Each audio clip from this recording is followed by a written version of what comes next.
મિત્રો, સ્વસ્થ તનમાં જ સ્વસ્થ મન રહેતું હોય છે. શરીરને તંદુરસ્ત રાખવા માટે શારીરિક કસરતો, યોગ અને પ્રાણાયામ કરવા ખૂબ જરૂરી છે. ઘણા મિત્રો શારીરિક કસરત અને મેદાની રમતો એટલે કે આઉટડોર ગેમ્સથી દૂર જ રહેતા હોય છે અને ઘરે બેસી ટીવી જોતા રહે છે કે વિડીયો ગેમ્સ રમતા રહે છે. આને કારણે એમના શરીરને યોગ્ય કસરત મળતી નથી.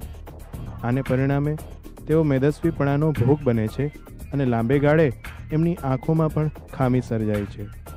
શાળામાં કરાવવામાં આવતી શારીરિક કસરતો કે ડ્રીલ શરીરને ચુસ્ત અને દુરસ્ત રાખે છે અને મનને પણ તંદુરસ્તી આપે છે.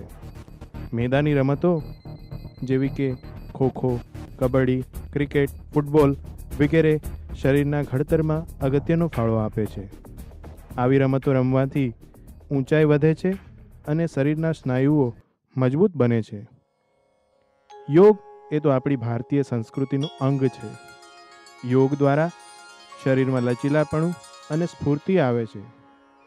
શરીરના બાહ્ય અવયવો કે સ્નાયુઓને જ નહીં, પણ યોગ તો શરીરના આંતરિક અવયવોને પણ કાર્યક્ષમ બનાવે છે અને વધુને વધુ ફાયદાકારક છે. યોગ કરવાથી ઘણા રોગ આવતા જ અટકે છે અને જો શરીરમાં રોગ હોય તો તેનું પણ નિરાકરણ થાય છે. વળી યોગ અને પ્રાણાયામથી માનસિક શક્તિનો વિકાસ થાય છે.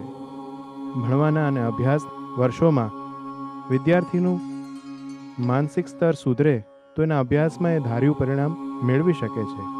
આથી યોગ અને પ્રાણાયામ આપને વધુ તંદુરસ્ત અને બુદ્ધિશાળી બનાવશે. આપ આપનું ધાર્યું પરિણામ પણ મેળવી શકશો. તો મિત્રો, શારીરિક રમતો, યોગ અને પ્રાણાયામ ચોક્કસપણે કરવા જોઈએ.